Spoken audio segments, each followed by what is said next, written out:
Hello, everybody, and welcome to Season 3, Episode 6 of History's Greatest Idiots, the show where we look back through all of human history and give you lessons so you can learn from the mistakes of complete stupid people and never repeat those mistakes again. But who are we kidding? We're humans. Mistakes are part of our anatomy at this point. So joining me as ever is my amazing co-host, Derek. Derek, my man, how are things over in Arizona? We didn't get a chance to catch up on that, actually.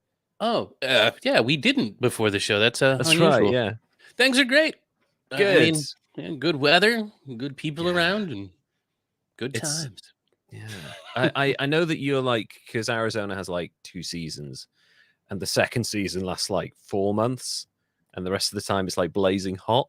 So we finally got into the UK's 3rd season. We only really have 3. We have dark and cold, we have wet and cold, and then we have pleasant. So we're entering pleasant now, and I can leave the back door open ajar, and the dog can just like wander out and there you go, investigate the garden. And yeah, I don't have to worry about constantly getting up to let her out, running downstairs because she's ringing the bell with her paw and stuff. So yeah, that's something I wanted to ask you about too, because I was trying to do like a pet page thing. Okay. With my cats, like you were, you like you do with yours, my little Margot, yeah. I just they see me with the camera, and they instantly stop doing whatever they were doing. Yeah, I think with cats you've got to be a little bit like surreptitious. You've got to be like the CIA or GCHQ. You've got to be like covertly monitoring them. Put up a trail camera. Oh, wait, I'll hack my smart TV. There you go. Turn on the camera thing, and it'll be all on 1984 on my cats. Turn the speakers on. I'm watching you. But yeah, I think there's a talking dog that I follow called Bunny, the talking labradoodle or whatever, and she has like about 50 different buttons that she can press, and she's like, "Mom, love you, stranger, weird," and stuff like that. Like she presses all these different buttons, but they have like surveillance cameras that they use to capture a lot of that, because at times she'll talk to herself or like the other dog, and the dog will answer back with the buttons. It's really amazing. And there are times when she'll like come up to her mom out of the blue and be like, night, picture, water, and she's describing her dreams. Which, oh wow, I know. I was like, oh my god, this dog is telling us what happens at night in her mind. So this is a huge barrier in science. But yeah, so I think the secret to it is like covert video, but also the reason my dog does so well and is so photogenic is because my wife has spent hours training her since she was a puppy. She'd be like, right, over here, look, what have I got? What have I got? Oh, there's a funny thing. What have I got? What have I got? And she just like, oh, you're so amazing. And just like stares at the hand doing the funny thing or the treat or whatever we've got off camera. But yeah, and just generally like she's not too bothered by the camera. She hates it when we're on our phones, and she'll actually cry.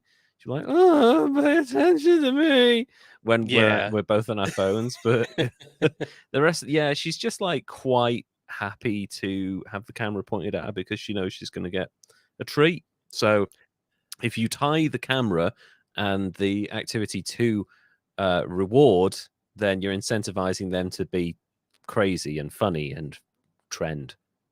There we go. That's what I was missing, man. Yeah, you got to incentivize that. It's the same thing. So there's a book. Sorry, random tangent. We'll get into the podcast in a minute, I swear. There's a book. There's a book that was turned into a documentary called Freakonomics, and it's about like the various aspects of economy and business and stuff and how money works. And there was an economist who essentially, in a very subtle and innocent way, and it wasn't like exploitative at all, decided to try like very simple experiments on his young daughter with economic stuff. So he was like, I'm going to kind of incentivize her to like potty trainer. So it was like every time she needed to go to the potty, or we could recognize the signs that she needed to do something, I would offer her like an M&M. And she realized that every time she had a successful potty visit, she would get an M&M. So, and it started to work. And then one day, or like over the course of a few days, he was like, my daughter was coming up to me every 15 minutes going, Dada, M&M, like that. So she goes to the big song and dance about going to the bathroom, close the door, and then come out and ask for the M&M. After about 3 days of this, he realized that she wasn't using the toilet. She was just going in, closing the door, asking for an M&M, and stashing them under her bed. So he'd essentially accidentally taught his daughter about savings. So there you go. Amazing. This child... I just thought he taught her how to hustle. Yeah, the child learned how to hustle her father by getting as much candy out of him as possible. She's like, sucker, he thinks I'm in here having a piss. So that kind of amazed me. This like 3-year-old has like completely thrown the parents. So that was really amazing. That is awesome. That is awesome. That child is not an idiot. Clearly, the father was fooled, and he's got a PhD in economics. So that child is not an idiot. However, we've got some cracking idiots for you this week. Derek, yours is like kind of a religious one, and I can't wait. Can you tell me about your idiot for this episode, please? Well, at the end of the last episode, where we put the plugs for our Instas and stuff. Oh, yeah. Before we get into it, sorry, let me do the plugs for the Instas before I forget. So if you want to follow us on social media, go to History's Greatest Idiots on Instagram, at Greatest Idiots on Twitter. And if you want to sling us some dough and cash, you can go to patreon.com/History's Greatest Idiots and become our first official Patreon. And also, we individually have link trees. So if you go on to History's Greatest Idiots social media pages, you will find us linked through there. And if you want to sling us, we've both got like donation links. I think you've got one. I've got one. Is that right? So. Have you got one? Yeah. I think so. I don't know. If you want to sling us, I never get any separately. You should set one up, my friend. It works. If you want to visit us on social media, we have links on there as well. So please do follow us. Sorry about the interruption. I was only going to forget if I didn't do it now. Derek, please carry on. Well, okay. So at the end of the last episode, I mentioned that I wanted to take a look at a ridiculous religious organizer and founder. Yes. Yeah. And I intended to bring everybody the story of none other than L. Ron Hubbard. Perfect. Yes. But I chickened out. No, that's okay. I understand. I don't know why, but I feel like if I would have gotten even one fact or small story or detail wrong, I could very well be sued. And let's just face it, I'm wrong a lot. I am. Yeah, I can't even pronounce I am right. too. we're history, but we're not like 100% historically accurate because history isn't historically accurate. So we do our best. But yes, I can't say I blame you for trying to avoid having someone sue you from the Church of Xenu or whatever the fuck it is. Aloysius, hello. Welcome to the podcast, buddy. Hey guys, good to have you with us. So you chickened out because it's L. Ron Hubbard and the Church of Scientology are scary. Who have you gone for instead? Well, I decided I was going to go in a totally different direction. Nice. And I was going to look at the man that started an atheistic new religious movement based on aliens. I know. Oh, totally so different, similar. right? Totally different. 100% different. That's nothing. Like you wouldn't have to pay $300,000 to learn that. My God. I can't wait to hear it. Please tell me more about this religion. For those folks out there that love to hear me mispronounce words and trip all over my own tongue, this one's a doozy. You're gonna love it. The guy's You're from in France. for a treat. He was born Claude Maurice Marcel Vorilhon on the 30th of September, 1946 in Vichy, France. Oh, okay, cool. Well done. That's a great start. Yeah. Practiced the hell out of them. Now, the next part of his life it's a mix mash of really interesting ideologies, I guess. Sure. His father was Jewish and his mother was a devout atheist, which I didn't even know was a thing. I guess you can be. Am I showing my ignorance there? Can you be a devout atheist? Probably. I mean, you can be a stringent atheist, I think. Yeah, because like so much so that you're like, all religion is stupid. Like I know people who are like that. Georgia Tsoukalos. I'm not sure who that is, Toastazoid, but I can't say it. We'll see. Anyway, so his dad's Jewish, his mother's an atheist, and they sent him to a Catholic boarding school. Oof. In here we go. In Le Puy-en-Velay. Very good. Not surprisingly, it didn't go well. Sure. He caused quite a scandal by remaining unbaptized and still taking communion. And that, yes, I kind of thought it was that guy for a second. So he's taking communion. He's not baptized. It causes a stir. His parents pull him out to return to live in Ambert with his maternal grandmother, who is also an atheist. And she put him into a non-Catholic, I assume, boarding school. Okay. Where he remained until he ran away at the age of 15 and hitchhiked to Paris. Ooh. Yeah, good stuff, right? He spent 3 years in Paris playing music in cabarets and on the streets and in cafes. And that's where he met Lucien Morrissey. I think that's how you say it. But he's the director of a national radio program and just so happens to be scouting for young new talent. And he signed Claude to a record contract. Ooh, okay. Yeah. He becomes a rising pop star through the 1960s, changes to a new identity, Claude Seller. I'm probably saying that wrong. He releases 6 singles and 1 minor hit. Here we go. La Miel et la Cannelle, or Honey and Cinnamon, is what it was called. Delicious. For sure. He was losing his passion for singing a little bit at that point and was putting money away to pursue his real dream of buying a race car and being a race car driver. It's Mark Thatcher all over again. Ties in a little. Yeah. So where was I? Oh, yeah. He's a singer, but he wants to be a race car driver. Unfortunately, Lucien kills himself in September. And at the same time, he kills Claude's singing career because he was funding him. Oh, no. When his life as a singer and aspiring race car driver, he did what anybody else in that situation logically does, and he becomes a sports journalist. Of course. Why not? Now, it's actually kind of brilliant if you think about it, because his outside of the box thinking that he had there was that's going to be his best way to gain access to the world of car racing is covering it in newspapers and magazines. Sure, that I mean, in a way that makes sense, but I don't know if there are too many, because journalists often make transitions into the thing that they're covering. I mean, the famous one is Morrissey. He was a journalist for the NME before he started the Smiths. So, and he hated the Ramones, like he hated them with a passion. That's one of his articles. They're shit. That continued. But yeah, I don't know if I can think of too many like sports journalists, real sports journalists that have made the transition from being a hack to an actual professional in the sport. I think that's quite a jump. Well, he has a plan. He meets a nurse that becomes his first wife, and the pair move to Clermont-Ferrand, where he starts his own publishing house and creates the sports car magazine Autopop.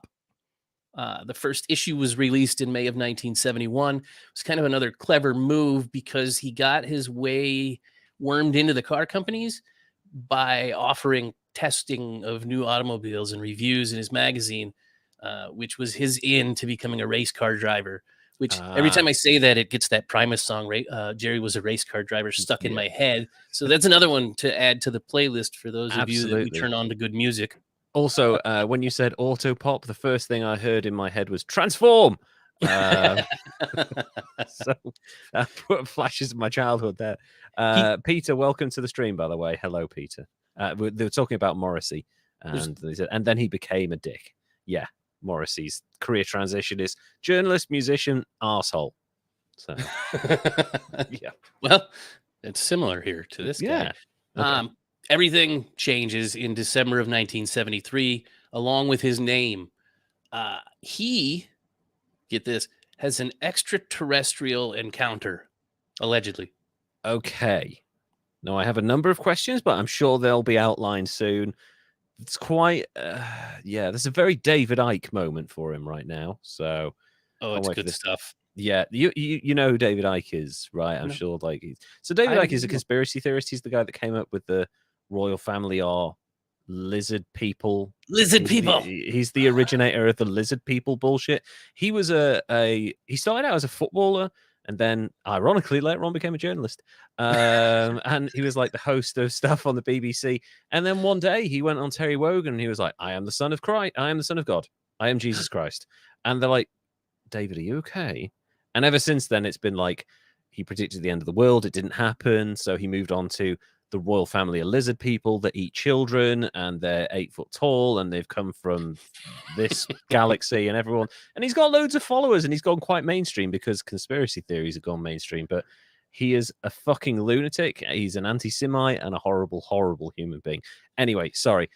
This is very similar to his arc. So this isn't Claude. He's not an anti-Semite. I'm going to put that out there because they sued somebody over that. Oh, okay, right. Not an anti-Semite. Okay, there we go. Thank you for clarifying. So, in his book, La Vie qui dit à la vérité, or the book that tells the truth. I just butchered the hell out of that. I should have practiced more.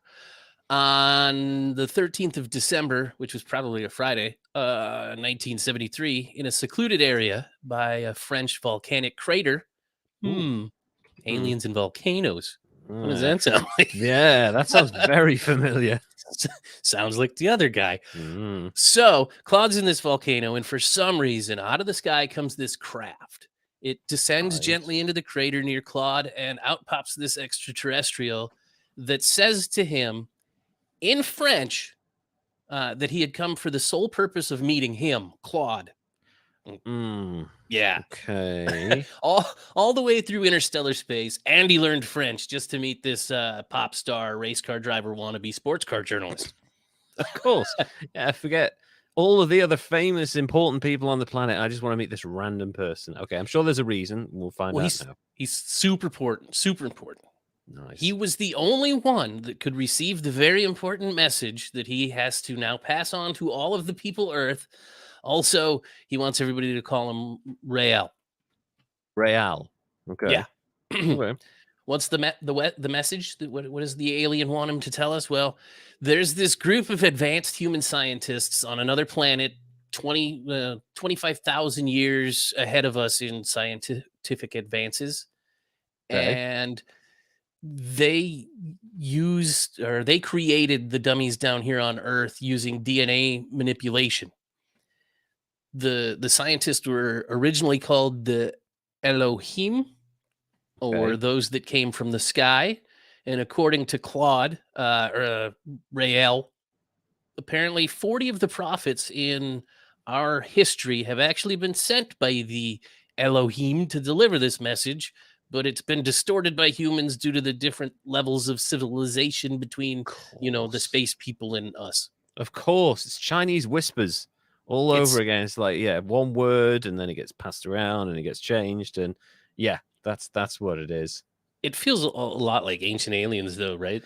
For sure. Yeah. Okay. Like 100%. So he goes on to say that he was given the mission of informing the world of humanity's origins by the scientists in anticipation of the return of the sky people, and that we all need to build a residential embassy in neutral territory for them. Right. Okay. And then the being that he's hanging out with, the extraterrestrial, the alien, whatever you want to call it, is giving him new interpretations of sacred texts like the Bible, right, and the Torah and things of that nature. And I'm not going to lie, I can see his logic because, whatever strain he smoked was super good. Yeah, or whatever he dropped that day. Well, super potent. I think that comes later because on the 7th of October in 1975, he gets far out when the Elohim comes back and picks his ass up for a little meet and greet tour. Nice. This is where we make the food. This is where we store the humans. Wow. Nice. Well, he gets to meet all of the previous big players. They takes him off to another planet, and he meets with Buddha and Moses and Jesus and Muhammad. And it's probably Mussolini, what are you doing here? It's probably safe to say this is when he discovered shrooms and LSD. It's not a fact. I think that's pretty. Yeah, he's on some strong stuff at this point. This is very interesting. Thank you, Aloysius. Yes, it is very interesting. Cue the second book. My journey around this random planet with Buddha. Yeah, close. Extraterrestrials took me to their planet, but in French, because that's way too long and hard. This time, he's telling that he received these teachings from these people, and he describes the Elohim as a harmonious and peaceable society that is free of money, sickness, and war. Right, and I gotta say, I dig where he's going here. Yes, albeit the hard to swallow route. Yes. He gives up the automobile magazine and devotes himself to the tasks that he was given by his biological father, the extraterrestrial named Yahweh. Oh, wow. That's, what an interesting choice of name there. Okay. Later on, he gets in trouble for some plagiarism stuff. I'm sure. He then founds a group of people interested in helping him with the tasks that becomes the International Raelian Movement. Raelian. Yes. And he heads... he's taking rails. Heads out to promote the message until 1987, when he comes home all burnt out and depressed, and he tells his wife he wants a divorce. What? And they split up. And then he focuses on spreading his message, or he had been focused on spreading his message into Japan. And he met Lisa Sangwana in 1987. And I assume maybe that's why he wanted to split up and pretend and said he was depressed. And the alien told me to do it. That would have been a better cover. But anyway, so he marries Lisa sometime between 1990 and 1992. Okay. And they split up in 1990 to 1992, somewhere in there. They were together in 87. In that time period, that's when he meets a young lady named Sophie de Niveril, whose mother and aunt were both Raelians.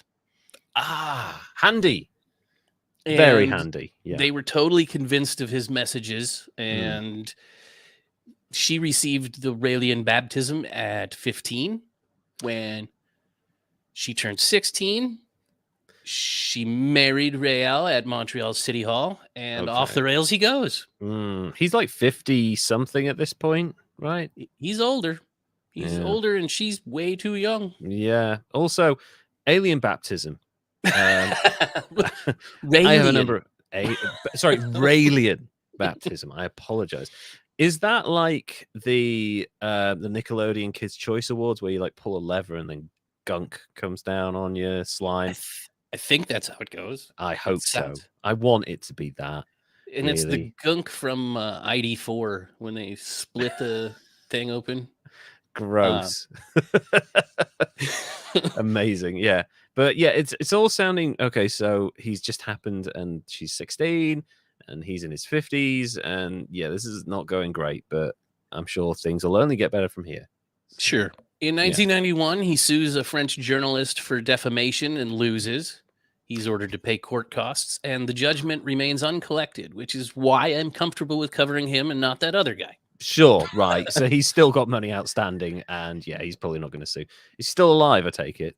Yep. Oof, wow. He's that 76. Raelian blood. Yeah. In 1992, he's on a French talk show hosted by journalist Christophe Deschevin. I don't know. But they discuss his sexual liberalism, and it's critiqued by a priest, a social worker, and a psychologist, which sounds like a bad joke, but it's not. But it is.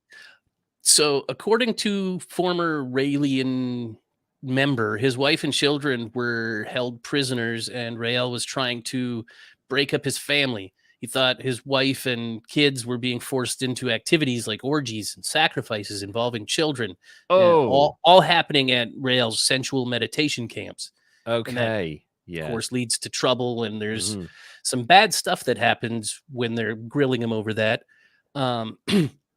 In response, Raelians from around the world sent letters of protest to the TV station and portrayed what happened as incitement to violence. The host portrayed what happened as incitement to violence and sued Rael. Right. Okay. But I was going to say that's this time he won. I mean, they mutually decided to drop the feud sometime late 90s. August 1992, the same man that was on that show who thought he took his family away and stuff tried to shoot him in what? Yeah, but he missed, I guess. I don't know. Yeah. Not a whole lot of detail on that, but if somebody stole my family and made them participate in orgies and sacrifices. I would find the only AK-47 in the UK and I'd be out there. So, right around the same time, a Swiss newspaper calls the Raelians ratheads, and they were sued for defamation by the movement. I don't know why, but is that defamation? I think that might come under free speech. Just mean. Yeah, I don't know. They sued another journalist for writing in the Montreal Daily Le Devour. The Raelians defended pedophiles, and certain ex-Raelians claimed the guru likes very young girls. Well, I mean, there's evidence now, so yeah. After some negotiation and a letter from Rael himself condemning the charges, they kind of just left it go. And he said in a statement that the Raelian movement had always condemned pedophilia and promoted respect for laws that justly forbid the practices that were always the fault of unbalanced individuals. And that was printed as a sort of retraction. And now that was said, I said it too. So the same thing or opposite or something, and you can't sue me. Yeah, exactly. It's fine. We're totally indemnified now, and we definitely don't think that they are like kind of weird grooming people. We're not those. Yeah, we're not those people. You're fine. Totally, definitely normal for a 50-something to marry a 16-year-old. That's fine. And now off we go somewhere else. In 1994, Rael finally gets his wish to become a race car driver when a group of his Japanese followers rented a race car and brought it to show him and tell him that if you race this, it's going to generate publicity for the movement. So, boom, he's on board, but he does have a request. He does not want to take any of the funding from member tithing or embassy funding. So, at least there's that. Right. I'm going to skip over all of the races and things that he was in because there's a whole bunch of details that are just unimportant in my opinion. But he races from the 90s to the early 2000s and finishes as high as third in the GT1 in Lime Rock in 97. So he was decent then. Yeah. He was a decent race car driver, yeah. He's usually in the middle of the pack. So, yeah. Sure, yeah, that's all right. But enough about his racing. Back to the Elohim and what they wanted to say. Yes. According to him, humanity is slowly transitioning into a society where humans will not need to work or have jobs. Great. I kind of like what I'm hearing. I really do. I like the idea of having the opportunity to work and choosing it, but being necessarily reliant on it, yeah, please transition away from that. Well, they say that due to human technological advancement and because humans aren't made to work, we can just turn that over to machines and get to doing the business that we were made for, to create and think and enrich ourselves. And I agree. I am liking this more and more now. This So sounds right up my alley. He goes on and publishes another book based on the messages and teachings in 2001 called Yes to Human Cloning, where again, I say he goes off the rails because it's a bad idea. Yeah, really bad idea. He also supports human genetic engineering in order to avoid genetically inherited diseases to reduce economic burdens on society. That sounds a little bit like eugenics. A little bit. To me, yeah, a little bit. Yep. He didn't think through how human nature just doesn't let that be a thing, and class division, you're going to have designer babies and shit. It's just not going to be good. No. But, the aliens said it'd be all right. So whatever. Yeah. He says that no distinctive emphasis need to be allocated to a particular race or religion, which is nice. We're all equal. And then there's a ton more of neat ideas in the book. And by that, I mean all the utopian sort of ideologies that set people up for really bad things. Yeah. If you want to know more, you can get his books on Amazon. Just like wow, they're on Amazon. Yeah. Wow, I didn't call him crazy. If you that's rude. I apologize. Sorry. Right now, yeah. Just in advance. His theories, which are completely sound and based on his own experiences. I also want to point out that I'm surprised that Amazon are publishing a book that is very possibly eugenics focused, given what that led to. I don't know if that one's on there, but all his other ones are. Okay, fair enough. Wow. So maybe you don't get that one. No, maybe avoid the one that possibly led to genocide. Let's ignore that one. Yeah. So recently, a bunch of ex-Raelians accused him of plagiarism. Okay. They compared a bunch of the passages from his books to those of author Jean Sendy. Okay. Raelian concepts such as chemical education, infinity, geneocracy, and all of that other stuff is in Sendy's books. Right. Also, so he's potentially stolen that. Oh, yeah. Well, there's more. Most of his book, Sensual Meditation, is said to have been derived from the book Sylvia Mind Control Method that he learned from a Canadian Raelian. Right. And then let's see, where was the other? I lost my spot. In another book about the Raelian movement that wasn't by him called Rockall, Thief of Souls, Biography of a Liar. It's revealed that during her 10 years of research on the movement, she found compelling evidence that he had taken concepts, often paraphrased full paragraphs from other UFO and ancient astronaut authors throughout the 50s, 60s, and 70s. And one example that she cites is that his encounter with an ET totally resembles that of the contactee George Adaminsky, who claimed to have had an encounter on the 13th of December, 1952. Right. Okay. So he's basically, potentially, allegedly thieving from every possible angle to embellish his own existence, really. Yeah, it's really a melting pot of just other people's ideas. Oh, and last but not least, much of the Raelian philosophy totally closely matches that of a guy named Oso. Even the white costume that Rael wore totally resembles the one that Oso is known to have worn.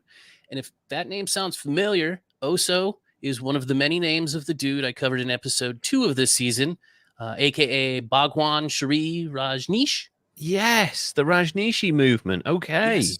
Yeah. Wow. This dude stole from him. It's basically that guy, but with race cars instead of Rolls Royces. And a bit of L. Ron Hubbard.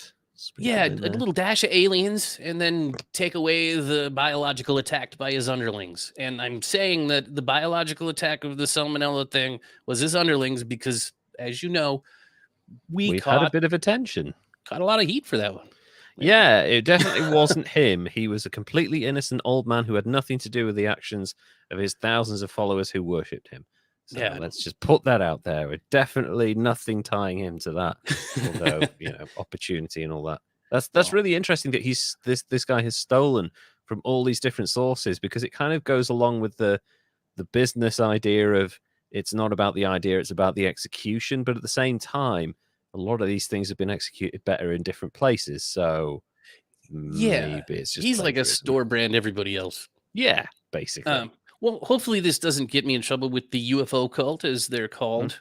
Maybe they'll blow up the comments. I don't know. But in February of 2007, Rail wanted to start commercial activities with a Swiss Vinter. Okay, and right. he was denied residence because, in part, they feared that he endangered the public by promoting sexual liberty and the education of children on how to obtain sexual pleasure. Oh. And they also cited his association with clonade, human cloning, and also, no, yeah, that's it. Just the cloning and the kid thing. Yeah. And he's actually appealing it, and it's still under consideration, I guess. I don't know. There's no more information on it, but that's actually the last of the information I have on him, other than he continues to travel the world, promote his books, just like he's been doing for 30 years. And, oh yeah, I got my little thing here. For some strange reason, there's a symbol for this religion, right, or whatever you want to call it. It looks basically to me like the Star of David with a swastika in the middle. And I'm going to throw it up for the people that are watching on the video so they can take a look. It's super odd, right? Oh my God. Yeah, I mean, it's pretty, it's hard to not see that, really, isn't it? I mean, it's the Star definitely of David, a Star of David, for sure. Star of David, and then a slightly off kilter swastika right in the center, because the fascist swastika was like slightly angled, I think. Yeah. And I think this one is actually a mixture of the religious philosophies of Hinduism and Buddhism. They've got a symbol like that, but it might even be facing the wrong way. I don't know. But yeah, I'm not well versed in that sort of stuff. No, I do know that the actual swastika itself does go back like a long way, and it is incorporated into Buddhism. Toastoid with an interesting take here: anti-Semitic pretzel. So it does look quite anti-Semitic. We aren't saying that because he will sue, but that's almost. I mean, that's a swastika. Yeah, right in the middle there. There's no getting around it. So it's so weird to have that in the middle of a Star of David too. I know, almost feels like it's a deliberate move, but who are we to potentially point that out? I'm sure that's probably got him an awful lot of attention, which seems to be a lot of his modus operandi. Is I need to get attention to draw attention to my thing, and there's a lot of stunts in here that clearly haven't worked quite as well as they should have done. But I think the symbol is, you could have gone with a better design, really, if you wanted to be more inclusive. Just kind of nothing with a swastika in is a good idea. At first glance, you're like, whoa, what the hell? Yeah. Like, it seems like some sort of supremacist thing, but, you know. Yeah. Anyway, that's the tale of Claude Maurice Marcel Vorilhon, a.k.a. Rael, or Rael the Raelian. Yeah. I mean, it's such like low-hanging fruit, isn't it? French-speaking aliens that sought him out. And again, you know, this isn't a million miles away from what's his name, Smith of the Mormons. John Smith. John Smith, you know, visited by an angel. Here's the secret thing. Yeah, I don't think they took him up to a different planet so that he could hang out with Jesus and I don't know, some random Hindu god or whatever. But yeah, that was my favorite part, that he got to go on a tour of the who's who of shit that happened down here. How do you? I guess obviously, like, there's parts that we won't have filled in, but like, how do you? I want him to explain the journey to that planet without it being an LSD trip, right? Really, like, dude, how fast did you go? What did the ship look like? And what were you riding in? Who was the pilot? You'll have a guy in a purple suit and a top hat. Come with me, and you'll be like, what is going on? Joey Smith. Definitely in a world of imagination, this gentleman. What do you give him for a rank, man? Yeah, exactly. And then he, like, the crazy part where he has to go through a wormhole and no one knows where it will end. It's Gene Wilder. Gene Wilder was Aurelian. So yeah, it's really easy stuff, and I can understand why atheistic religions like this, whatever you want to call it, get absolutely smashed online by comments, and because it's just weird. I'm sorry, you can try and sue me for saying it's weird. I don't think that's an off the it's an opinion. page opinion. I think it's really fucking weird. The same way it's kind of weird that, you know, a guy either pushing or in his 50s is marrying a 16-year-old. Not my place to judge, but I think, you know, whichever state you got married in might have something to say about that if you've broken the law, but you probably were well aware of that. Anyway, that's a whole other discussion. Yeah. This guy is really interesting, and the arc of his career is really interesting. I would love to have known more about his childhood, because there's definitely something in there which has sent him down a path of like quite odd behavior, and like an ability to like, I want to do this, then I'll do that, then I'll do this, and they're all seemingly unconnected. Yeah, all the decisions. So I don't know. I do want to say there's like 60,000 active Raelian members in the Raelian movement or something at the last count. No, good for them. Enjoy your life. You know, we're not going to stop you. It's just the guy who was involved, who I'm guessing is in his 80s now, because he was born in 46, I think you said. 76? 76. Okay, yeah. Cool. Yeah. Either way, just don't hurt anybody. Yeah, just don't hurt anyone, and don't, you know, don't break the law too much. You'll generally be fine. But yeah, I can't. The thing is, there's no real massive damage here. Like, I mean, as far as we can tell, there's no deaths, right? And the stuff around, like, the thing is, I'm reluctant because of like the thing about, oh, he likes young girls, like that allegation is thrown around a lot to discredit people a lot of the time. Sometimes it's true, sometimes it's not, but that's like the first go-to with like, oh, I hate this person, therefore I'll say this. Right. So it's difficult to really say that he's harmed anyone. Any religion or organization like this is inherently imbalanced because you have a leader and then people who follow. So I'm not always in favor of that, but it seems, from what I can tell, and I might be wrong, it seems kind of benign to a certain extent, other than the plagiarism thing. Yeah, he just basically steals from other people and wants everybody to chill out. And and I am all for the idea of chilling out, of not working, you know, to survive, of automated utopian existence. The problem is that the word utopia literally means no land, and the main character in the book Utopia, his name is Raphael Nonsensico because he's talking bullshit. So Thomas More was making a comment when he wrote that book in that basically utopia doesn't exist, and probably never can exist, even though the foundations of that book went on to influence like Catholic doctrine and even like communist thinkers around the world. So Utopia, which was essentially a parody book written by Henry VIII's advisor, was like a joke, and it's influenced society ever since then. So I know it's really kind of scary when you think about it. Anyway, yeah, I think this guy, in terms of scoring, is probably quite low, because while it's all kind of wild and a bit odd, he's kind of been successful. You know, he has 60,000 followers. He's probably had a really comfortable life. He's done something that means something to him, which I'm totally fine with. So I'm going to go 70 with this guy. Really, really interesting. I really do. Like the whole thread that you kind of went down with this, and like the stuff that he was talking about. It's so out of the ordinary and so interesting that I'm actually like, oh yeah, I'd watch a documentary on that, because it seems relatively harmless. So, oh yeah, that would be a brilliant documentary, I think. And maybe there is one. I don't know. I'll have to look.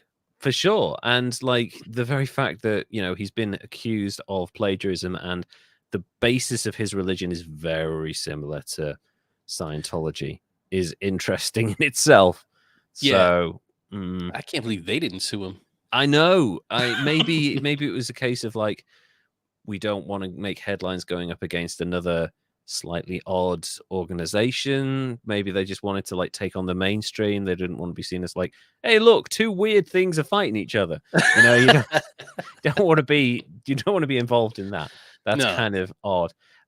Really interesting guy. Seems relatively harmless and seems to have been quite a success. So, I mean, good for you if you've not harmed anyone doing it, Mr.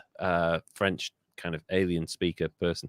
So, from one person who started a strange sequence of behavior but has been quite successful with it, to a person who got an incredible opportunity in life, started an incredibly strange sequence of behavior, and kind of ruined their entire career as a result of it. So I'd like to talk to you today, about George Lazenby, the man who threw it all away. George, name sounds familiar. Yeah, we'll see. George Robert Lazenby was born on the 5th of September 1939 in Goulburn, New South Wales, at Ovada Private Hospital, to railway worker George Edward Lazenby and Sheila Joan Lazenby nee Bodle, who worked at a Fossey's retail store. I think that's like a Woolworths in Australia or something like that. Okay. Or is it like a Piggly Wiggly? Yeah, that sort of thing. Yeah. I just wanted to say that. It's just a fun word. He went to Goulburn Public School in his primary years and Goulburn High School until 1954. His sister, Barbara, was an accomplished dancer, so they're quite an artistic family, actually, these lot. When he was young, he spent 18 months in hospital after having an operation that left him with only half a kidney. That's a bit intense at that age. Why would they just leave half of it, though? I mean, I guess. I know. Maybe it was a botched surgery and there's only half left, but... Dude, it was the fastest knife in the West there, or West. Yeah, that's what it is. Just chopping people's limbs off left and right. When George Lazenby was about 14, he moved with his family from Goulburn to... this is a word. Queanbeyan. Queen Bee, let's go with that, where his father ran a store. He served in the Australian Army and then afterwards worked as a mechanic, but transitioned into car sales because he just had a knack for it. It's very charismatic, is George Lazenby. It starts to get a little bit disturbing here, but I just want you to bear in mind, and this is something that I will say with a note of caution, George Lazenby's relationship with the truth is about as strong as his acting ability. So take everything you hear as a quote from this person with a pinch of salt. That's not me saying that George is lying. George, you might be out there because he's still alive. George, I kind of like you in a lot of ways, but some of the shit you say, man. Okay. So his first sexual experience was at the age of 15 when he began seeing a 23-year-old girl who lived next door. That's sexual assault. It's opposites, yeah. Describing his first orgasm after they had sex in his car, Lazenby says, "All of a sudden, something took over my body. I was in space." It's your boy. He's gone to meet the aliens. He's a alien. I was having an orgasm, and all of a sudden, I was looking at Buddha, and that just killed the mood. Dude, that's how he got to the other planet. That was it. He just had an orgasm on shrooms. Wow. Okay, that went off the rails. So he was, all of a sudden, something took over my body. I was in space. It was the best feeling I've ever had in my life. I went, holy shit. I thought I'd blown my penis apart. That's a sentence I never thought I'd say in a podcast. That's a quote from George Lazenby, ladies and gentlemen. He thought he'd blown his penis apart. I want a bumper sticker made. Yeah. Yeah, if you're too close, you might have blown your penis apart. I couldn't wait to get back in the car and have another one. What a kid. I ended up going back to her place every night until a school teacher wrote a letter to my family that I couldn't keep my eyes open during class. So he shagged himself into almost unconsciousness. Wow. Man. Yeah. Penis exploding all over the place. Lazenby moved to London in 1963 to pursue a woman who he'd fallen in love with, a different one from the penis exploder. Okay. He became a used car salesman in Finchley and subsequently sold cars in Park Lane, where he was spotted by a talent scout who persuaded him to become a model. sorry, Toasterzoid has put something quite disturbing and disgusting, but you've ever just nut yourself to death? I think every 15-year-old's done that. So he's scouted by a talent agent, and he's now a model because he's quite a handsome chap at this age. And George Lazenby has got that very distinctive 60s male model look. So wait, you're telling me this guy goes to outer space? Yep. And at 15, he's discovered by a talent scout. No. This is a little bit later now. Okay, well, same thing. 15, dude goes to Paris, and he's discovered by a talent scout after about 3 years. Oh, dude, this is not planned at all, folks. We really haven't planned this at all. It's incredibly coincidental, but yeah, this is not planned in any way, shape, or form. The other way it could have gone. Yeah, exactly. Yeah, I wonder if the French guy's penis exploded. So anyway, so he's spotted by a talent scout. He's become a model at this point, and he very quickly becomes very successful. And he starts earning £25,000 a year, which in 1963 is the equivalent today of £515,000, and 25 grand back in that time. You know, you could buy a house for like £1,000. Oh, dude, well, that was back when houses were still a commodity, like they're supposed to be. Exactly. Yeah. So instead of like a burden. So basically, he's doing really well. He's a top model in the UK at this point. He was specifically well known for an advertisement for Fry's chocolate bars, where he's like posing and looking handsome and stuff. It was a huge advert at the time. I've not seen it.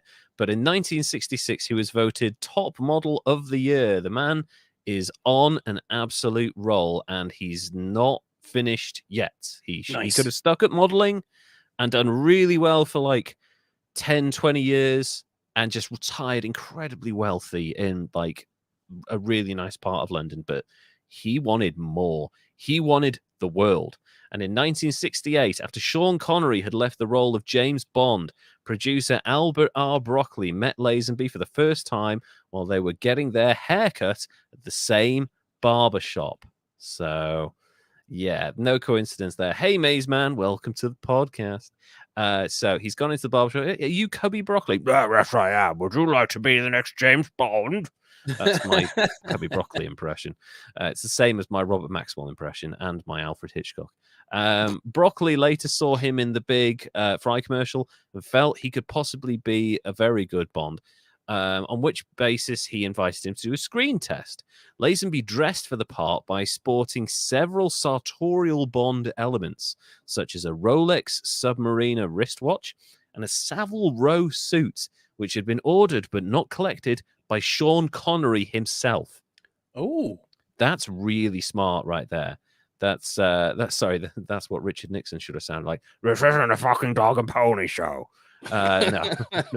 Lazenby, so he's literally saying to the people, because he tells them, he's like, this suit was ordered in, Savile Row by Connery, but he didn't get it, so I decided to wear it. He's literally fitting the clothes of his predecessor. That's really smart. If you want to make a first impression, you're like, hey, I can literally fill his shoes. So that's kind of amazing. Broccoli offered him an audition. The position was consolidated when Lazenby, during the screen test, accidentally punched full force the stunt double, who was also a professional wrestler, in the face, and drew blood and nearly broke his nose because he'd been in the army. He was a handy dude. He knew how to take care of himself. Did he get suplexed? No, he didn't. No, he didn't get hard. He was very apologetic, apparently. But it was one of those things where interviews at this time in pretty much any job were always done over beer. So everyone was a little bit loose, at this point. So the guy probably didn't even feel it that much. So impressing Broccoli with his ability to display aggression. You're an asshole. You're perfect to play James Bond. Director Peter R. Hunt later said, we wanted someone who oozed sexual assurance, and we think this fellow was that. And that's true. George Lazenby is highly sexualized, and we'll get to that in a bit. Just wait till the women see him on the screen, he says. I'm not saying he's an actor. There's a great deal of difference between an actor and a film star. They didn't find Gary Cooper when he was an electrician. Oh, sorry, didn't they find Gary Cooper when he was an electrician? So basically, the director of the film is saying he can't act in a roundabout way. Right. So he's he sexy, can't act, but he's good violent. looking. Yeah, exactly. It's like it's the early Taylor Lautner thing. Like, oh, you can take your shirt off. Fine, you can be in the Twilight films. One night.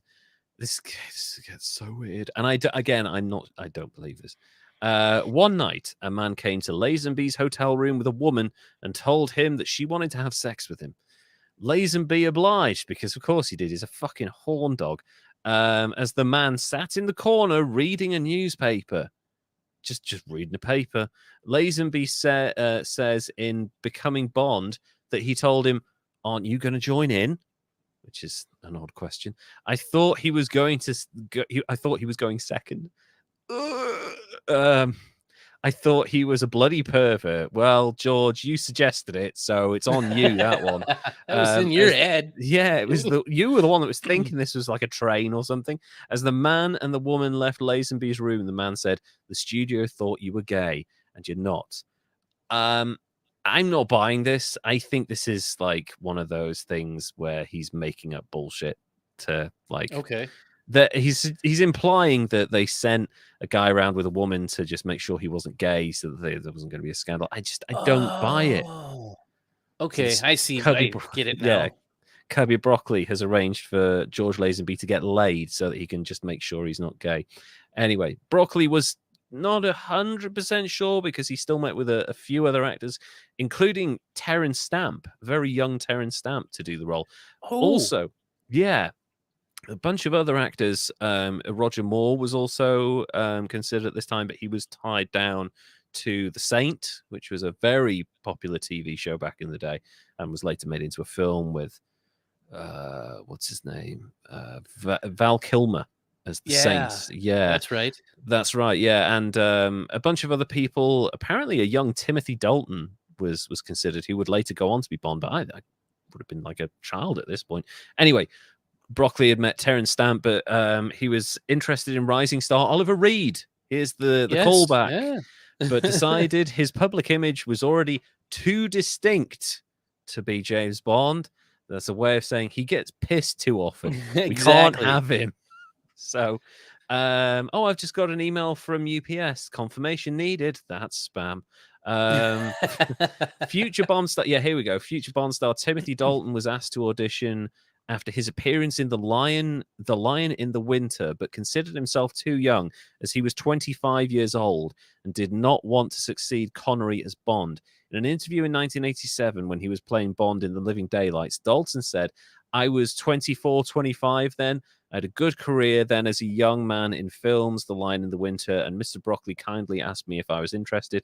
I think I'm just too young for the role. I think Bond should be between 35 and 40, and as a 25 to 26-year-old, I wouldn't have been right." You see, the thing is, and I've always thought this about Bond, I understand aspects of the character have been imbued with he's a kind of a veteran, he's been around a bit, that's why he's so good at what he does, but he's aging, can he still keep up? I actually think as a character arc, if you get like a 25-year-old in as a young James Bond, youngish James Bond, just getting started out in his career, not got a reputation yet at all, and then you spend 20 years with this same actor, maybe over 5 or 6 different films, I think there's a really interesting character arc that could be told there in those films. Yeah, that's a solid idea, I think. Yeah. You get a young... someone in their mid-20s. I would have said Kit Harington, but he's in his 30s now. But imagine a younger Kit Harington, someone like that. Maybe someone taller than Kit Harington. But anyway, someone in that role, and they're young, they're brash, they've just come out of the army, they've just gone through training to be a spy. Maybe they're not quite there yet. It's like a Batman Year One type situation. And then as they go along, they become more seasoned. They become very effective as a spy, and they really start to enjoy the lifestyle, but also they haven't addressed their own personal issues, and maybe they're starting to get PTSD because they've killed so many people, and they feel slightly guilty about some of the things they're doing for the government, and where's the line about right and wrong and all of that. And then you get older, you got the whole thing about, am I too old for this? Am I going to die on the job like so many of my colleagues? I think there's a lot of story there. Streaming channels or whoever owns the right to Bonds. Listen to this guy. He's got some ideas. United Artists, you can have that one. I just want a little fee. I just feel like over a 6-year arc, that could be a really interesting character. Lev, this isn't a pitch. Everything in life is a pitch, Toasterzoid. Everything. Anyway, we'll get back to George Lazenby now. Actually, ironically, George Lazenby's quite young at this point. He's 24 when he gets this role, so he is young to be Bond. So yeah, principal photography began in the canton of Bern, Switzerland. Another time with Switzerland on the 21st of October 1968, with the first scene being shot. The first scene shot being an aerial view of Bond climbing the stairs of Blofeld's mountain retreat to meet the women, because it's Bond. It has to be Blofeld and women. The scenes were shot at the revolving restaurant Piz Gloria, located atop the Schilthorn near the village of Muren. The location was found by production manager Hubert Froelich after 3 weeks of location scouting in France and Switzerland. I've got to be honest. I have my issues with the Bond films. I do kind of like them. One of the things, there's things they do that no other film or franchise or even work of fiction can do. And a lot of that is the locations.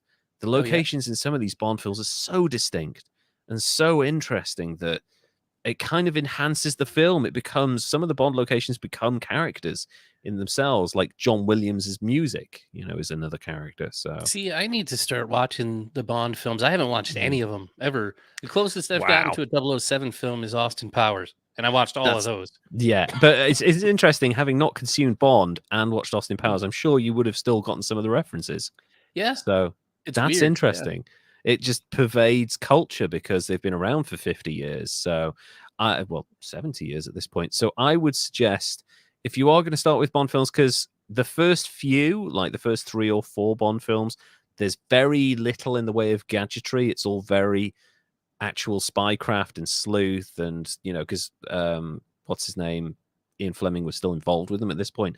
And then some of them are better than others. Some of them lose their way. Some of the later Roger Moore ones are fucking terrible, and and some of the later Pierce Brosnan ones are terrible. If you do have to watch a kind of a sequence of Bond films, I would say the Daniel Craig ones are very good because they keep true to the elements that Ian Fleming established, but also like the themes of, oh, you're a dinosaur, Bond, you're a relic of the Cold War and all of this, and like your way of thinking is outdated, but also the character's more interesting. He's like physical, he's intense, he's emotional, and I think those are the ones to start. So if you have to watch them, I would watch the 5 Daniel Craig films, even though he's like 52 by the time they're finished. But yeah,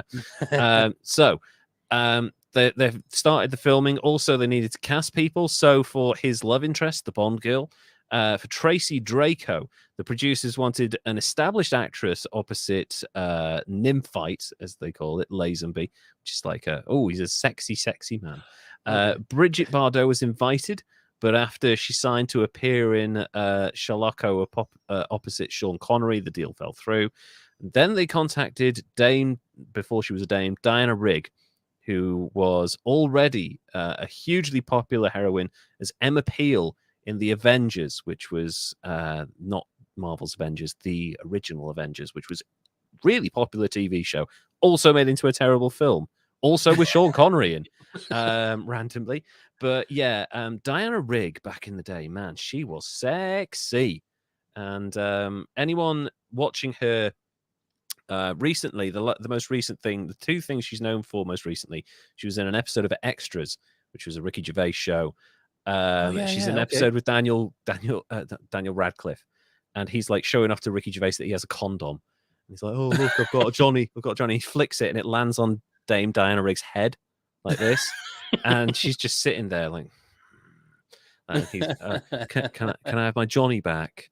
Daniel Radcliffe, and he's like, "Daniel," she says, "Daniel, we don't ask that. Please, can I have my prophylactic back, Dame Diana?" So it's really funny. And also she was in Game of Thrones. She was the elderly patriarch of the she was the one that was like, "Oh, shut up, you stupid bitch," like the really miserable, angry old woman who actually, spoiler alert, killed what's his name? The little annoying brat that was Joffrey. Yeah, she poisoned Joffrey.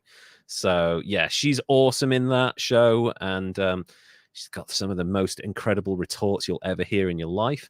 But yeah, anyway, Dame Diana Rigg has kind of she had an incredible career. She's passed away recently, but yeah, this was an opportunity for her to break into really big international stardom.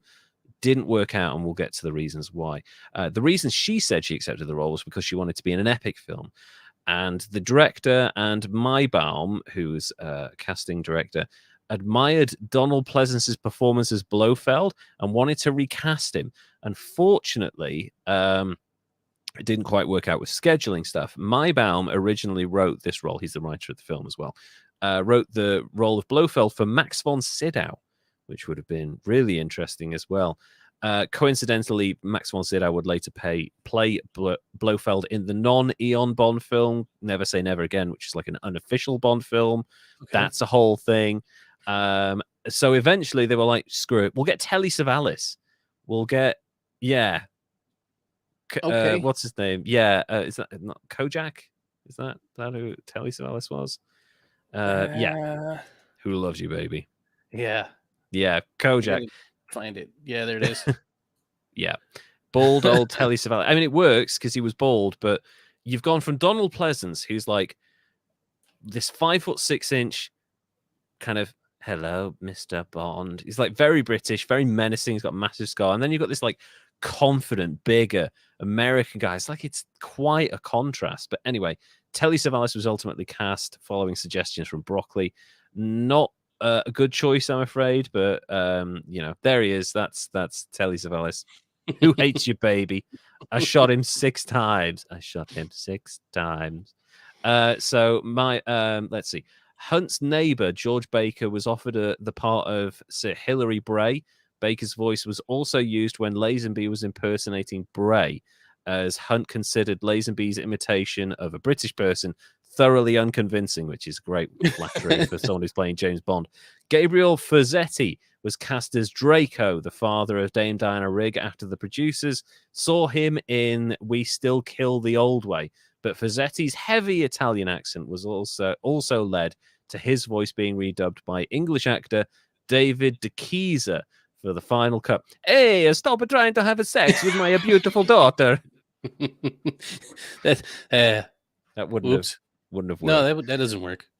No, it's well, I mean, it's not any different than a British accent for Achilles. That's true. That was wow. If you've ever watched what was that? That was Troy. Yeah.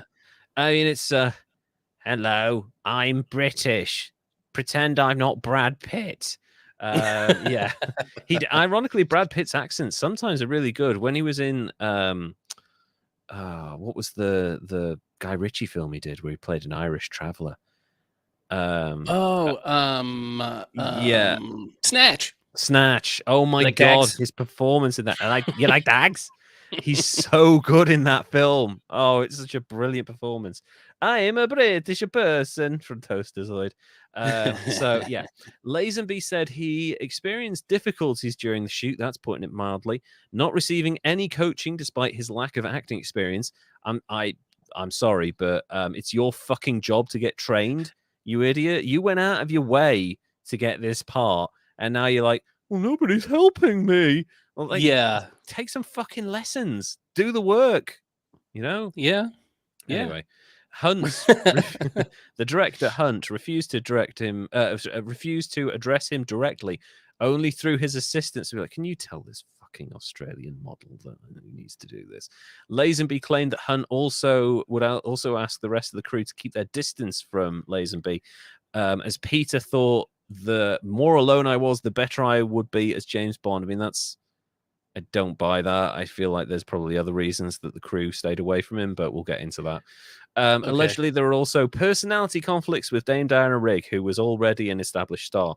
However, according to Hunt, these rumors are untrue, and there was no such difficulties, or else they were minor, and may have started with Rigg jokingly telling Lazenby before filming a love scene, "Hey, George, I'm having garlic for lunch. I hope you are too. Ha ha, because she knew he hated it. We'll get to why she did that in a second. Hunt also declared that he usually had long talks with Lazenby before and during the shoot. For instance, to shoot Tracy's death scene at the end of the film, they kill off Dame Diana Rigg, spoiler alert. Hunt brought Lazenby to the set at 8 o'clock in the morning and made him rehearse all day long. And I broke him down until he was absolutely exhausted. And by the time we shot it at 5 o'clock, he was exhausted. And that's how I got the performance. And it is quite a good performance because he bursts into tears and it's really good. That's pretty awful behavior from a director. But I've heard worse from like Stanley Kubrick and Alfred Hitchcock. And people tend to not really talk about that much. But yeah. Yeah. Sometimes they go a little overboard to get the shot. Yeah, I think the worst behavior I've seen was what's his name? William Friedkin on the set of The Exorcist, where he's like firing guns off and like having his actors pulled as fast as possible and like smashing them into walls and stuff and having to get them sent to hospital. Like, he was an arsehole. Hunt said that if Lazenby had remained in the role, he would have also directed the successor film Diamonds Are Forever, and that his original intention had been to conclude the film with Bond and Tracy driving off following their wedding, saving Tracy's murder for the pre-credit sequence of Diamonds Are Forever. The idea was discarded after Lazenby quit the role. We'll get to that now. This is all, I just want to point out now, this is all incredibly rose-tinted, because after he quit the role, Lazenby said he was surrounded by hostile people who made his life impossible. He called the role and the Bond films outdated and claimed he was treated badly by the producers, but admitted, "My parents think I'm insane. Everybody thinks I'm insane for quitting." That's because you are insane for quitting this job. Yeah. Dude, how do you stop being Bond? How do you stop being Bond? And also, I think we'll probably get to it a little bit later on. He says he was asked to sign a contract for £1 million and to do 6 Bond films. But to be quite honest, this is where negotiations come in, because he says that, they wanted me to sign it and it was a slave contract. Like, they wanted to control the way I looked and the way I talked. I'm like, well, I think a lot of that is down to like standard Hollywood contracts, but also you negotiate these things. Like, if there's something you don't like, you ask for it to be taken out. Are they trying to put him on a contract where they're looking at the way that he looks and behaves and stuff like off the set, or like, is that acting? Well, this comes about because after they wrapped filming, he grew a massive fucking beard and a massive, like, whatever we're sporting, like twice that. And he grew his hair out and he got into LSD and started to become a hippie. And they're like, took a trip to they were so angry with him that they said, "We don't want you attending the premiere because you look like a fucking giant hippie. And this is Bond and you're meant to be." Yeah, Sorry? that would smash that would kill the brand. Showing up to premiere. Kind of. You have a bit of an image to play, and you got to play a role. Like, once you've done the premiere, by all means, grow whatever facial hair you want, but show it to the premiere and have a bit of a shave. You know, you're getting paid a shitload of money for this. He was getting £1,000 a week in expenses money. That's not how much he was being paid. He was just given £1,000. Like, here you go and enjoy yourself here. And also, Aston Martin kept sending him cars. Champagne people kept sending him free champagne. Got free food, got free everything. And he's still like, "No, fuck you, I'm growing a beard." Anyway. Bad idea. He quits the role. "The producers made me feel like I was mindless. They disregarded everything I suggested simply because I hadn't been in the film business like them for about 1,000 years. This is your first acting role. Of course they're not going to listen to you. You've literally done one advert. That's the limit of your acting." So, according to Lazenby, Dame Diana Rigg told him, "If you don't mess with any other girls, you and I could get to know each other a lot better." Ooh. She's married at this point, so he's implying that she's saying that they could have sex and she could have an affair with him, which I don't believe it for a second. But also, although he did later concede that he was totally out of control during the shoot, causing a lot of headaches for producers by partying hard, throwing bottles of booze in the air and shooting them on set, and chasing women. That can't go wrong. No, that's never going to go wrong. He said about chasing women, "You'd get 4 or 5 girls a day," he bragged. That's also bullshit, because he wouldn't have time to film his parts, never mind, and have that much sex. Like, a film shoot is 16 hours long sometimes. When are you finding time to have sex with 5 women and keep your pants on? It's just... It's a super premature ejaculator. Yeah, his penis is exploding all over the place. Even if it was the case that he was propositioned by Dame Diana Rigg, he kind of ignored it because he basically romanced a secretary and a couple of other people at a nearby hotel and coaxed the secretary into having some extracurricular fun with him in private. And before long, Diana Rigg found out in the most embarrassing way. Lazenby recalled one day Rigg is walking up to the hotel reception and the stuntman had a tent right outside the hotel with all the mattresses and stunt gear in there. Like a giant army tent. Is basically what they've got. Yeah, I was just picturing a little Coleman tent for a minute. Just a tiny little 2-person. Sleeping out for tickets? What does he do? Yeah, a little stove outside. So he was in this tent with her outside the hotel, and he says, I'm shagging the receptionist. The stuntman decided to pull a prank on him. The bastard lifted up the side of the tent as Diana Rigg was coming past. So that was the end of that. She basically stark bollock naked with this secretary. Lazenby's conquest sometimes turned the tables on him. And one morning, the actresses put one of the stunt dolls outside his room with a note saying, here's one you haven't fucked. So fair. That's fair. Whatever. Yeah, he hasn't fucked that doll yet. Maybe a different one. Still, the infamous star defended his actions as nothing but 1960s fun, which is it's kind of gross. I mean, I've heard it, it was a different time, hippies, free love, all of that. I mean, you're a fucking film star. You're not a hippie. Anyway, you go along with the Australian swagger and the Australian accent and the women. What have they got to lose? It's like, oh God, that famously sexy accent, Australian. Lazenby added New Zealand. Yeah, exactly. Do you want to go to bed with me, sweetheart? Lazenby added they're engaged in everything. They were just having a quickie on the side. They had the pill. There was no AIDS. It was great. You have no idea how fun it was in those times. I'm starting to get an idea of why no one liked this guy on set. Like, he's shooting bottles of champagne. Yeah, well, and there's still chlamydia and syphilis and stuff. So he just doesn't care at all. Yeah. What a guy. Yeah, he's kind of going completely insane. I mean, again, he's 24. This is his first acting role, but yeah, he also endured a mishap with his bond payment, which he received in cash, delivered in suitcases, which he got to keep all the suitcases and the cash. So he's just walking around with briefcases full of £1,000 in cash. That's pretty cool. He's pretty Bond, isn't it? That's about as Bond as it gets. He told the Daily Express, I'd given thousands of dollars of spending money and it was piling up in my suitcases. He was reportedly being paid £1,000 a day in expenses, as well as being gifted plane tickets, motorbikes, and an Aston Martin. That's pretty good right there. He's doing well. He's doing all right, isn't he? Aston Martin you can sell for 20 grand and the rest.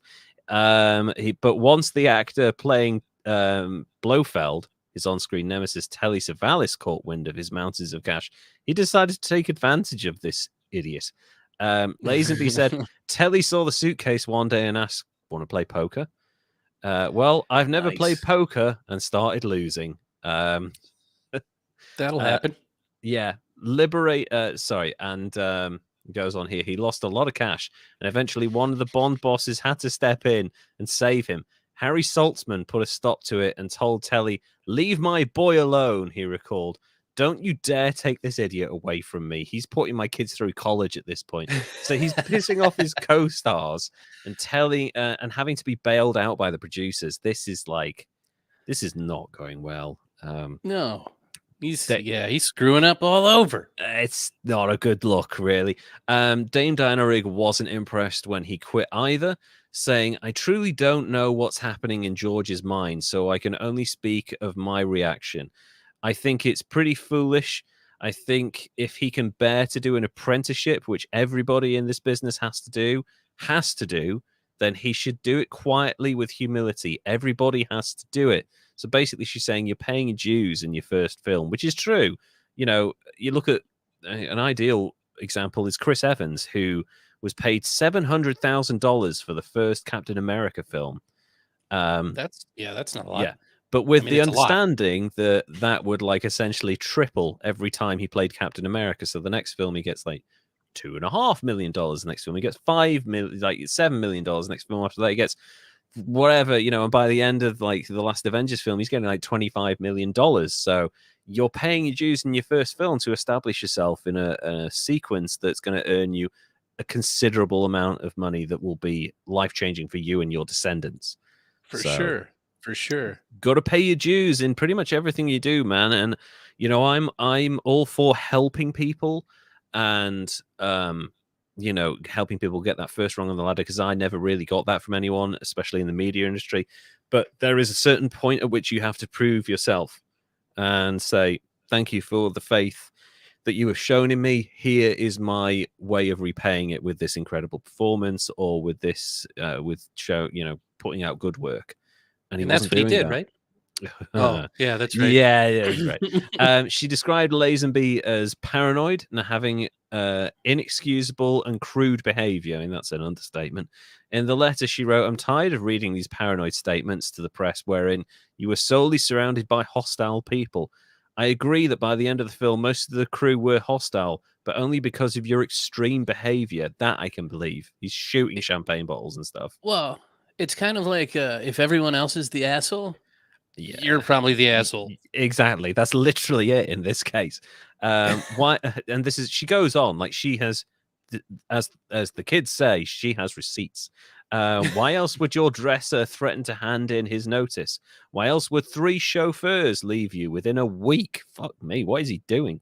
Why else was 1 member of the unit restrained from striking you after an inexcusable, crude outburst against one of the girls in the film? Jesus, man. Almost got hit? Yeah, he almost got punched by someone for insulting one of the girls. No, George, I did not eat garlic on purpose. I kind of think that she did, but who could blame her? Really, it's like, oh, kiss me. But yeah, ghost peppers on her lips. Yeah, just like really get it on there, just like wax first, so she doesn't get any blowback. The really interesting thing, and this is when you can tell it's definitely him, is that Desmond Llewellyn, who played Q in 17 Bond films, who's like an old school gentleman, he annoyed him, and even Desmond Llewellyn was like, no, not interested. He's given a balanced statement, but the fact that he's actually saying this is incredible. I drew a veil over the chap, which is about as harsh as you can get as an old school British gentleman, said Desmond Llewellyn. It means basically I wanted nothing to do with him. Okay. So yeah, I hid him under a blanket, basically. He played Q in 17 Bond films. How can you expect someone who's never acted before to take on a leading role? He does have a point. There's a lot put on this guy, and a lot of the blame for this goes with Harry Saltzman and Cubby Broccoli for probably not seasoning him up a little bit, maybe getting him another smaller role first. But yeah, some of it's on him, some of it's on the producers. He's also got the support of Sean Connery, who echoed this by saying Lazenby couldn't do a good job because you have to have technique to get the character right. And that's true. I know he behaved like a prize shit, alienating people from what they tell me. I've never met him, but it wasn't all his fault. I kind of agree with that statement from Sean Connery. He's being a dick on set. And I feel like the producers at least should have strongly urged him to take acting lessons or do something like that. Or maybe hired someone to kind of coach him a little bit, not necessarily in acting, but to like, hey, let's talk about etiquette or like behavior or something. Like surround him with good people and he'll probably get there. But you're giving him shitloads of money and you're giving him a free car, you're giving him champagne. And despite that, you're not saying to him, can you please stop fucking every woman that moves, please? It's kind of like Justin Bieber. It's very much like Justin Bieber, only much, much older. Like Justin Bieber was like 12 or something. So that's what warped his mind. You know, I think the problem is here. Lazenby was kind of like, I mean, he's basically had quite a lot of sex when he was 15. So I think he's probably a sex addict at this point in his life. He's got a lot of power. He's got a lot of influence. Not many people are saying no to him, although apparently people are trying to punch him. But yeah, he's like, I think he's had such an easy life. I understand that some elements were difficult, but everything he's tried, he's been a success at. And people are falling over themselves to help this guy. And he's just done a couple of little bits here and there. And he's got the biggest film role in the world at this time by just basically buying a suit and a watch and showing up at a barber's place, you know? So although Lazenby, I think it's like partially his fault. There's definitely an element of there's no training has gone into this guy, no media training, no maturation. So yeah, maybe they should have done more. But also, he's a grown man. He's 24. He's no kid. Although Lazenby had been offered a contract for 7 movies, his agent Ronan O'Reilly convinced him that the secret agent would be archaic in the liberated 1970s, and as a result, he left the series after the release of On Her Majesty's Secret Service in 1969. For a time, there was some talk Lazenby would appear in a western called Deacon. He talked to the press about his use of LSD and marijuana and was involved in a well-publicized incident, helping his friend and housemate, who was arrested in Germany on some pretty weird charges, which I can't seem to dig up, but it involves like drugs and shipments and stuff. So, and is there an ostrich involved? Might be, yeah. It's like one of those things where you like everything's involved and it's so weird. And anyway, he went to try and bail him out, and that didn't help his image because he's talking about LSD and his friend's been arrested for like essentially trafficking. Anyway, he also grew his facial hair and mustache and talked about rejecting the trappings of materialism. That's kind of, I mean, you were throwing champagne bottles in the air and shooting them like 6 months ago. So that's a bit of a change. Yeah, super materialistic. Yeah, I'm going to reject materialism, but I'm going to hang on to this Aston Martin that I was given. Lazenby made another film a year after On Her Majesty's Secret Service, Universal Soldier, not that Universal Soldier with Jean-Claude Van Damme, 1971. Yeah, which he helped write. He said the movie was anti-guns and anti-Bond, a comedy with no plot. It's really just a series of happenings which keep the audience entertained. This is the kind of film which is coming out in Europe now. I have no interest in seeing that film. I feel it sounds like the films I write, only without the entertaining part. Only without the entertaining part. It's a comedy with no plot. I'm sorry. You have to have some plot. You know, something. You have to have some narrative strand to hold it together. Anyway, after the Bond fiasco, nobody would touch me, admitted Lazenby. Harry Saltzman had always said, if you don't do Bond, you'll wind up doing spaghetti westerns in Italy. But I couldn't even get one of those. My agent couldn't believe it, but the word was out. I was difficult. You fucking were, mate.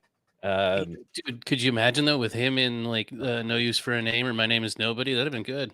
That would have been really good, actually. Yeah, he kind of suits that better than Bond. I mean, he's a decent Bond, but, like, stuff like that would have worked for sure. Yeah, I think Giallo films like that. Oh wow, yeah. And also, speaking of which, Lazenby next appeared in 1972 Italian Giallo film Who Saw Her Die opposite Anita Strindberg, a performance for which he lost 35 pounds and received positive reviews. So at this point, he's starting to act, like properly act, but the word's out. He's difficult, and he's not doing anything. He's still being a bit of a petulant child on set. So he spent the next 15 months sailing around the world with Chrissy Townsend, which ended when she became pregnant with their first child, prompting Lazenby to settle down and try to reactivate his acting career. In February 1973, he revealed that he spent all of the money he had earned from playing Bond, had experienced 2 nervous breakdowns, and had become an alcoholic. I think he was probably an alcoholic by the time he hit that set, to be honest. Is he hanging out with Ollie? Yeah. Probably, yeah, because he's in that part of London. So he's around all of these actors that are like part of a set that go out drinking. And, you know, he was drinking before, you know, when he was a model. So, yeah, he basically said that the role, he said the role he would have been locked up by now. You need a mental conditioning to play Bond, I'm not so sure about that. I burnt some bridges behind me, and it was fun. Really, I'm sort of glad I did. I did it, and I know I won't have to do it again. I can look back and laugh because I didn't hurt anyone except myself. I don't know, man. There were plenty of women in there that you probably didn't treat so great. So yeah. In 1973, Lazenby said he was flat broke when he went to Hong Kong to meet Bruce Lee and producer Raymond Chow. They ended up offering him $10,000, $61,000 today, to appear in a film with Lee, which was going to be the Golden Harvest film Game of Death. Unfortunately, this isn't going well. However, this collapsed after Lee's sudden death. Lazenby was actually meant to meet Bruce Lee for lunch the day he died. Oh, that's really sad. So basically, and the Game of Death was like reshot with someone else because they'd like finished half of it and they just used stock footage and another actor, and Bruce Lee's character like dies halfway through and stuff. It's a whole weird sequence. Yeah, for some reason I all of a sudden went to Bruce Lee's son and was thinking of the Brandon Crow, Lee. but but never mind. I know. God, man, that family. So instead, it was announced that Lazenby would make the Golden Needles of Ecstasy for Golden Harvest. He revealed he'd been consulting an astrologist for 4 years. Even before I made the Bond picture, she said I would become famous and there would be big problems for a couple of years, he said. Then she assured me that I would go back to the top of my profession by the end of 1973. It's absolutely fantastic because everything she's told me so far has happened. 1973, the year known as the Great George Lazenby comeback year. Was it? No. Oh, okay. She was wrong. He never got that back.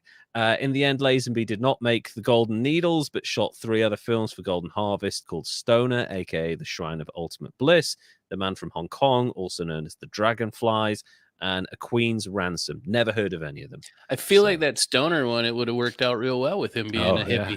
With him being a hit, well, yeah, just keep growing your hair, George. Perfect casting there. In 1978, he took out an advertisement in Variety offering himself for acting work.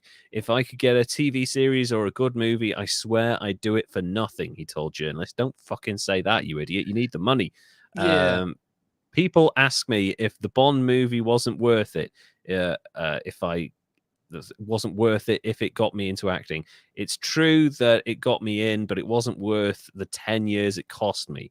The following year, he had a substantial supporting role in Saint Jack, 1979, directed by Peter Bogdanovich, which is kind of famous. I think I've seen that once, but I don't remember George Lazenby. I don't recall. No, me neither. Lazenby was particularly keen to do The Thornbirds, but the project was not made until a number of years later, and without Lazenby, he did manage to secure roles in Hawaii Five-0 and Evening in Byzantium. The latter was seen by Harry Saltzman, who offered Lazenby a role in the proposed science fiction film The Micronauts, which is I haven't heard of that one either. Never heard of that one either. When I tossed Bond in after one movie, he said he'd make sure I never got another job. Don't buy that. I don't think you've been blacklisted, mate. Yeah, you're just a dick. You're just kind of a dick and no one wants to work with you. Now he's offering me one. It seems that the 10-year sentence is up. Harry saw me in a TV show I'd recently made for NBC. He rang me out of the blue and said, now, that was a damn lousy show, but one thought you were great. He's Tony the Tiger now. Was it, was it Hawaii Five-0? No. Well, actually, on NBC, it could have been. Yeah, it could have been Hawaii Five-0. It was a terrible show. It was a terrible show. However, the movie was never made. Womp womp. Oopsie. Yeah, never mind. And that's kind of it, really. Other than some minor TV roles, commercials, and Bond voiceover gigs for like computer games and random stuff. Is he the N64 Bond? I don't know if he's N64. He did some random PC ones, but I don't think he's the N60. I don't think he's GoldenEye because I don't know if Bond says anything in that. Maybe he doesn't. Anyway, but he's either. No, I don't remember it being spoken, but he's done bits. He did apparently he basically, while he was trying to get back into acting, he had a really good career in real estate. Which is good for him. Yeah, so he set himself up as a real estate agent and did really well in that. But good. Yeah, I'm glad he had a comfortable life. Like, he was never like, I'm a down and out actor. God, will someone give me a role? Like, he always had a steady income from his real estate work, but he never really worked at a high level again. This guy is still alive. George Lazenby is still out there. He's like 80, 90 something now. When was he born? 30. Let me go back to the top. Let's see a 39. current picture of him. Yeah, he's aged surprisingly well for a guy who, drank and drank and drank and did a shitload of ecstasy. But for an 80-something-year-old, he looks pretty decent. So yeah, you do George Lazenby now. Yeah, this is a decent picture. He just looks like a normal old dude with a stylish haircut for an old dude. So he looks like he could have been an astronaut in this picture here. Yeah, he does have that like Buzz Aldrin thing going on, doesn't he? It's kind of interesting. See if I can get this up for anybody here. I don't know if I know how to do it or not. There we go. Let's see. Oh, yeah, George Lazenby has aged remarkably well, and actually most of the Bond actors have, for the most part, and they've all aged quite well. So yeah, there's George Lazenby. I mean, he's like 80 something, 90. He reminds me a little bit of I do impressions of him and I've forgotten his name. He signed the Paris Peace Accords. He worked with Nixon. Kissinger. He looks a bit like Kissinger in that picture. Yeah. I think all old men kind of look a little bit like Kissinger, to be honest. But that's because that guy's ageless. So that's George Lazenby. He was Bond. He kind of blew it. I mean, he definitely blew it. I just feel like it's going to be a hard one to rate this, but he's definitely an idiot for a number of different reasons. Well, just right off the bat, the quitting Bond makes him an idiot. And then the not getting acting lessons makes just foolish, at least. Really foolish, yeah. I think because he didn't hurt anybody. Yeah, he didn't really. He didn't go full Succession and off somebody on accident or whatever. Yeah, he wasn't. Yeah, it wasn't like one of those Nikki Sixx situations where, let's go and get more booze. Let's drive down to the booze store drunk. That'll work out great. Yeah. But because he gave up Bond and he blew through all of his money and his penis exploded at one point. Yeah, man. I'm going to give him a 72. Yeah, I feel like that's fair. I'm going to go 75 because he gave up being Bond. He gave up being Bond. And I understand, like, yeah, it's the ironic thing is that I'm sure, and at certain points, like, you do in life have to decide whether you want to carry on doing something. And if you give up doing something for the right reasons, I don't think you'll ever really regret it if, like, whatever you give up, like say it's a business or a company or a role or whatever it is, goes on to be a big success. Because ultimately, if you're happy in the thing that you've chosen over it, then that's fine. Like if you've chosen your family over like being Bond and traveling around the world and having to do all this stuff, then great. If you have a happy family life, that's fantastic. But I feel like the reason he gave up Bond was because he thought that Bond was going to die out. He was told by his manager, who, by the way, sounds like a fucking idiot. Like, oh no, that's going to be done by the 70s, man. Everyone's going to be in free love and stuff. Like, no, actually, James Bond far outlived the hippie movement and is still going today. So I don't know, it's coming back. No, yeah, definitely. I mean, that lifestyle is coming back a little bit. But the decision to quit Bond was a bad one. But ultimately, I don't think he will go to his grave being known as the guy that failed at Bond or failed because he quit Bond. I feel like he'll be one of the Bonds, I thought he was going to be the candy bar guy. Yeah, that would have been, the fries commercial guy. So that would have been an interesting. That. Yeah. Oh, yeah. We have to find that. There's a bunch of adverts I want to find. I want to find all the adverts that were directed by Ridley and Tony Scott before they did like Alien and Top Gun and shit like that. So because they did a load of adverts and they were all really good. So I bet. Yeah, they're all really. There's one particular advert Tony Scott did, and you're like, oh yeah, this guy was made to do Top Gun. So, but yeah, George Lazenby, a really interesting character. He's he's his own worst enemy in a lot of ways. I mean, he was young and he probably had some issues that hadn't been dealt with, but also like he carried on making really stupid statements throughout the rest of his life. So yeah, I don't think that really helped him. But kind of an interesting point in the overall kind of James Bond sphere of like existence. And, you know, Connery had to come back in after him for like one more role. And then they got Roger Moore in, who had a really long run. I think he did like 11 films as James Bond, a hell of a lot of them. He was an old man by the time he gave it that. He was in his 60s and he looked old. But yeah. Maybe he was trying to do that movie you pitched earlier. Yeah, they were doing that with it. He was kind of old when he got the role, to be honest, but he was like in his 40s then. So yeah, it's a really interesting person. I wanted to cover George Lazenby for a while because it's one of those anomalies in popular culture, like someone gives up a major role and then never really does anything as a result. But actually, he seems to have found peace in his life, so I can't really like hate on him too much for that. And that was why I couldn't go too high, is because, you know, I mean, he just did his thing. I mean, but boy, if you end up broke because you gave up a role, that's pretty dumb. Yeah, that's kind of dumb. And if you blow through all your money as well, that's even dumber as well. Like you've had all this stuff from Bond, like save some of it or sell it, you know, and just be careful with your money. Don't go fucking mad. Anyway, he was a young guy who was kind of out of control. He'd not really had any seasoning or training, and he regretted it. But he's had a decent life, so who can blame him too much? And he seems, you know, kind of reticent now. And he actually had some nice things to say about Diana Rigg after she died. He was like, "Oh, she definitely made me a better actor and stuff," and that's a really nice thing to say because she did. Like they had really good on-screen chemistry, even though she couldn't stand him. They actually really do well because he's not an actor. You can tell in that film. But if you watch On Her Majesty's Secret Service, which is one of the better Bond films, they also have one of the greatest scores of all time in that film. It has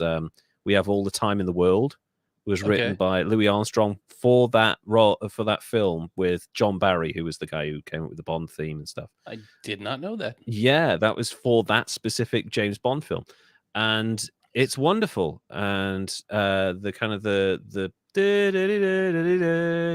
like all of the Bond classic music is in there, and it's really nice. So yeah, I would recommend you go and watch the one and only George Lazenby Bond film. Probably pretty much the only George Lazenby film you're ever really going to find. Yeah, I'll go check that one out too. Yeah. But yeah, I think 75 is fair, and it was really interesting. We've had kind of a calm week in terms of like scandal and stupidity. It's more like traditional idiocy this week instead of like extreme death and murder and like theft. It's because the real world is batshit crazy right now. So we is, mind you. I was just going to say, we are 2 years and 1 day into our existence as a podcast now. I don't think the world has never not been crazy during our entire existence as a podcast. So just varying degrees, really. Just getting weirder and weirder. Maybe the aliens are coming. Maybe the aliens are. Maybe the Raelians are correct. Who knows? But thank you guys all so much. I mean, I have so much fun doing these. We've been doing them for 2 years now. We've done 56 episodes. We're up to pushing 90 hours of content now, which I love. That's a lot. That's like nearly 3 days worth of us talking. And honestly, like I just got into binging another like YouTube channel show. Oh yeah. And it started with one of their more recent ones, is really polished and good, as we're kind of going that direction. And God, I ran out of him, and now I'm bummed out. He hasn't been doing it long enough for me to stay binging. We have been. We are bingeable. So please listen to us in sessions. We love it when that happens. But also, to your point about binging, I found a lot of my idiots from videos that have been produced by other people online. It's a very good source. So YouTube, thank you so much. If you want to sponsor us, by the way, sling us a bit of money. Yes. But also, thank you so much. Please go and give us a follow on, if you're listening now, thank you very much. But if go and give us a follow on Apple Podcasts and Spotify. We're also available on YouTube. We produce this and stream it live every single episode. It's available on YouTube. It's also available on Twitch. But if you go to History's Greatest Idiots on YouTube, you'll find us there. And also, don't forget to follow us on Instagram at History's Greatest Idiots and follow us on Twitter at Greatest Idiots. You can also go to patreon.com/History's Greatest Idiots and sling us some money, please. We need more milk money for our babies. But I would like mine in suitcases, in cash. I would like mine in suitcases and maybe an Aston Martin as well. So, yeah, that'd be great. I can shoot champagne bottles out of the sky. My wife will love it. But thank you so much. We will see you again in a couple of weeks. Derek, would you like to say goodbye? All right. Bye, everybody. Thanks for listening. I appreciate you. Yeah, we really do appreciate you. And thank you so much. We're doing really well with numbers recently. Please keep on listening and just drop us a line anytime. We're really happy to chat to you. And if anybody out there, I just started playing this game, or really into this game on my phone called BeatStar. Look me up. It's a Supercell game. Look me up and play me on BeatStar. I'm that effing guy. Yeah, go and play that effing guy on BeatStar. That sounds amazing. That might be something. If I can find time in my day, which I never do. I usually do it while I'm getting paid. I mean, no, on lunch break. I mean, but yes, challenge him. He get money involved. But yeah, thank you so much, everyone, and we will see you again in a couple of weeks. Okay, take care now. Bye.